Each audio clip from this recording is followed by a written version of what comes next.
Në gjykatën themelore në Tetov vazhdoi gjykimi për keqpërdorimet gjatë ndërtimit të teatrit dhe bibliotekës së re në Tetov.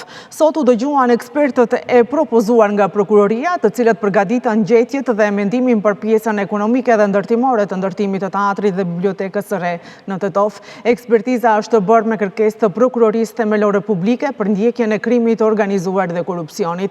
Në pjesën ekonomike, ekspertët Gordana Angelovska dhe Kire Kostov deklaruan se në qëndrojnë pas asaj që kam paraqitur në gjetjen dhe mendimin e përfshirë në raport. Sipas tyre, gjatë ndërtimit të objektit në aspektin ekonomik, ka pasur tej kalime në mënyrën dhe shumën e pagesave lidhur me përllogaritjet e TVSH-s. Gjithashtu, me kërkesë të prokurorisë themelore publike për ndjekjen e krimit të organizuar dhe korrupsionit, është përgatitur edhe ekspertizë dhe pjesën ndërtimore të ndërtimit të teatrit dhe bibliotekës së re.